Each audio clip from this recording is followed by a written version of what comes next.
All right, here we go. This is NQE episode 1. We're going to cover Genesis 1 through 3. Let's get into the Bible. Genesis chapter 1.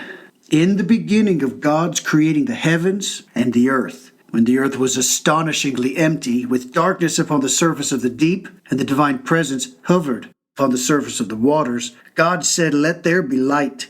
And there was light. God saw that the light was good, and God separated between the light and the darkness. God called to the light day, and to the darkness he called night. And there was evening and there was morning one day. God said, "Let there be a firmament in the midst of the waters, and let it separate between water and water." So God made the firmament, and separated between the waters which were beneath the firmament and the waters which were above the firmament. And it was so. God called to the firmament heaven. And there was evening and there was morning a second day. God said, "Let the waters beneath the heaven be gathered into one area, and let the dry land appear." And it was so. God called to the dry land earth, and to the gathering of waters he called seas. And God saw that it was good. God said, "Let the earth sprout vegetation, herbage yielding seed, fruit trees yielding fruit each after its kind, containing its own seed on the earth." And it was so. And the earth brought forth vegetation, herbage yielding seed after its kind, and trees yielding fruit, each containing its seed after its kind. And God saw that it was good. And there was evening and there was morning a third day. God said, "Let there be luminaries in the firmament of heaven, to separate between the day and the night. And they shall serve as signs, and for festivals, and for days and years. And they shall serve as luminaries in the firmament of heaven, to shine upon the earth." And it was so. And God made the two great luminaries, the greater luminary to dominate the day, and the lesser luminary to dominate the night, and the stars.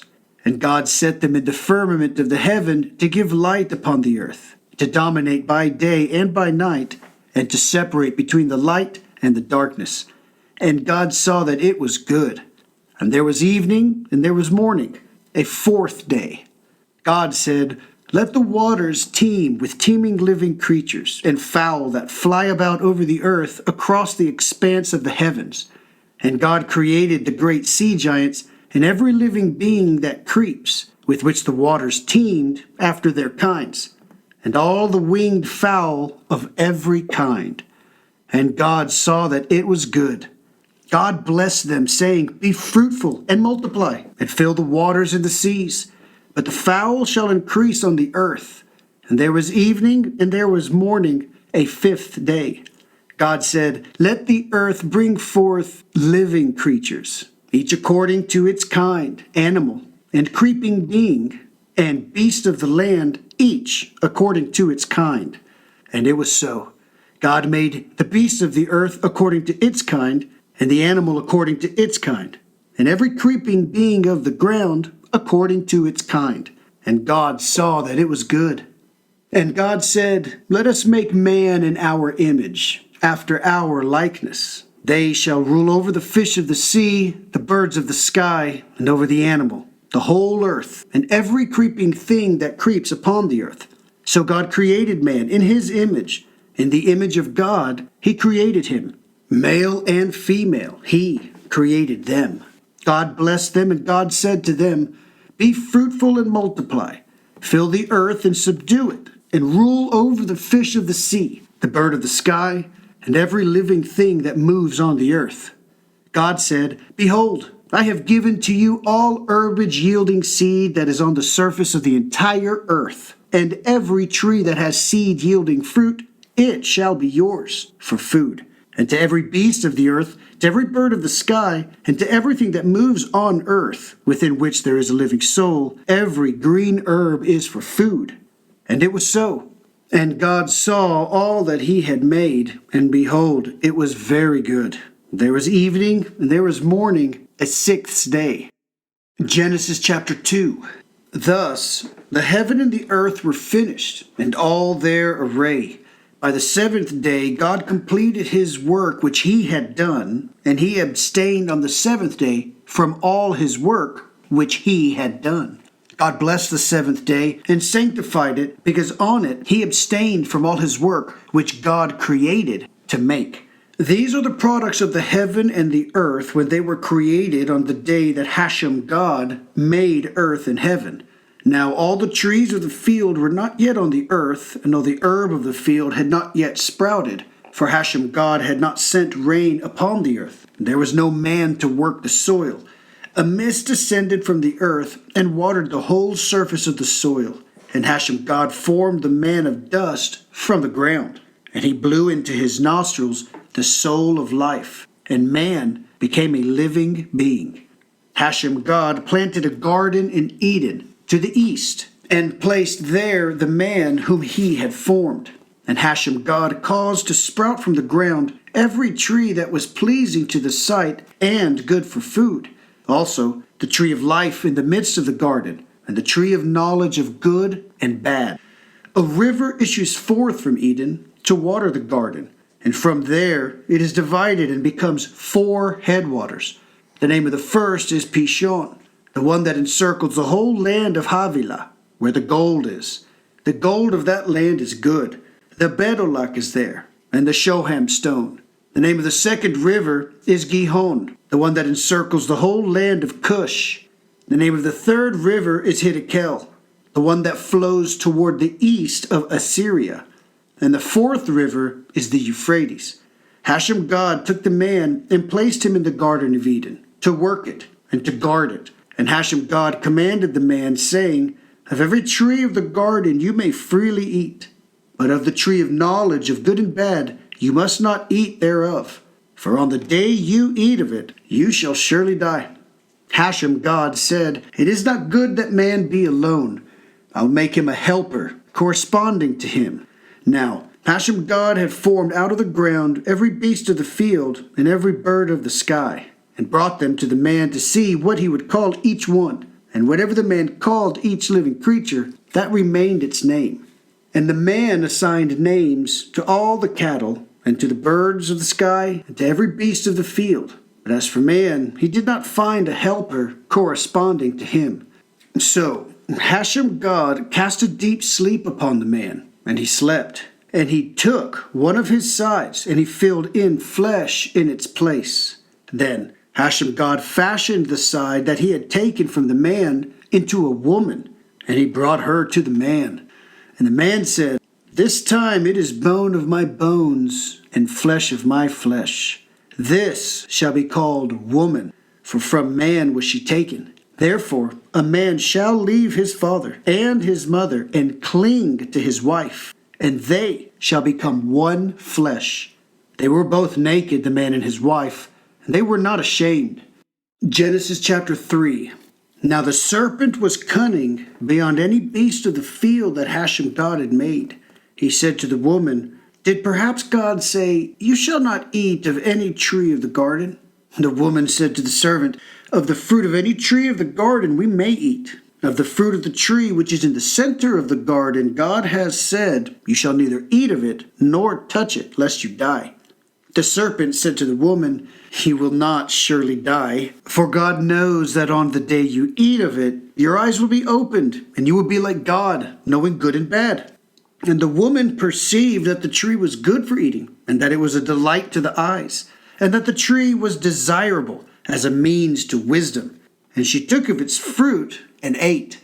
She gave also to her husband with her, and he ate. Then the eyes of both of them were opened, and they realized that they were naked. And they sewed together a fig leaf and made themselves aprons. They heard the sound of Hashem God manifesting itself in the garden toward evening. And the man and his wife hid from Hashem God among the trees of the garden. Hashem God called out to the man, and he said to him, Where are you? He said, I heard the sound of you in the garden, and I was afraid because I'm naked. So I hid. And he said, Who told you that you were naked? Have you eaten from the tree which I commanded you not to eat? The man said, The woman whom you gave to be with me, she gave me of the tree, and I ate. Then Hashem God said to the woman, What is this that you have done? The woman said, "The serpent deceived me, and I ate."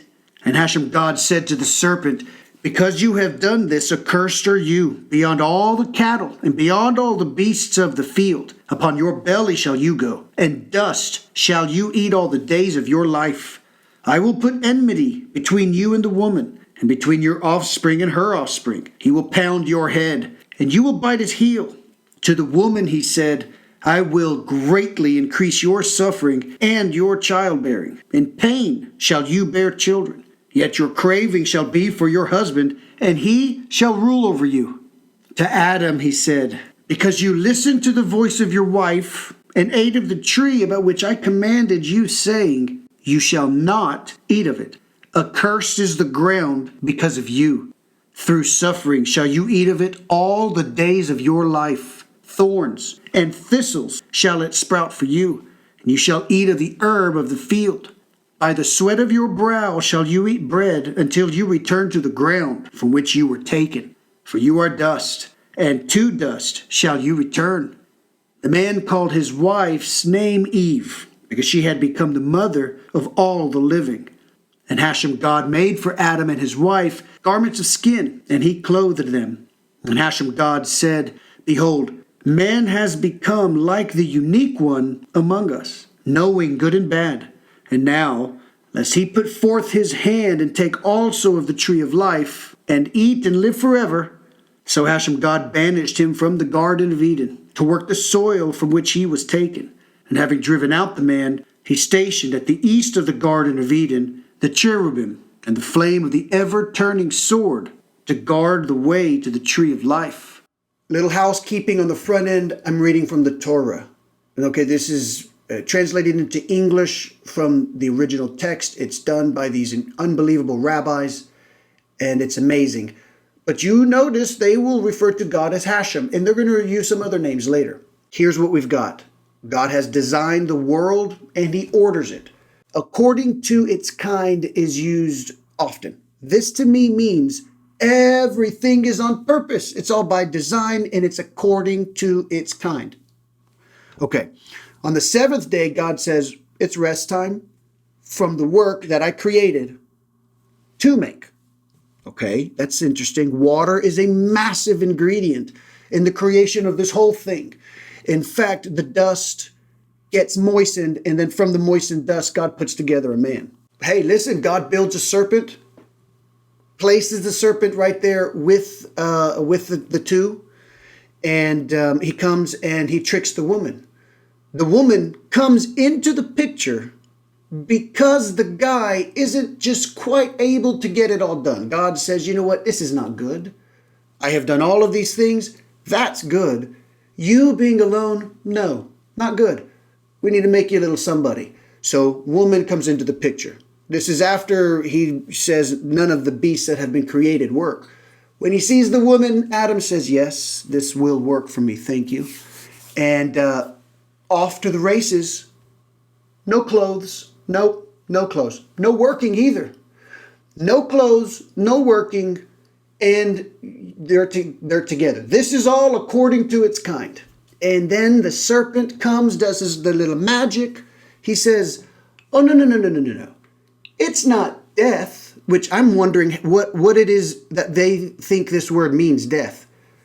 Well, the serpent comes and defines it for him. He says, oh yeah, I know God says you're surely going to die, but let me tell you what, it's not death. Oh my goodness. It's wisdom. And wisdom is good and blah, blah, blah. So the woman is convinced, obviously, she's found a source of wisdom. She's going to give it to the husband. This is no question. Here is the result of this magnificent wisdom that the serpent suggested. All part of the plan, all according to its kind. Here's what you get. You get enmity between you and the wife. If you're going to have kids, then you're going to have pain in the childbirth. The man, as a penalty, is going to have domination of the woman. And then as a penalty, the woman has to submit to the man.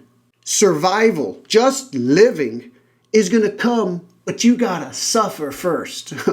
And then finally, the water from the dust that God uses to put man together, This water is going to be pouring out of the man's skin the whole time he's alive because of how hard he has to work up until there's no more water to come out, and then he's going to go back to the dust.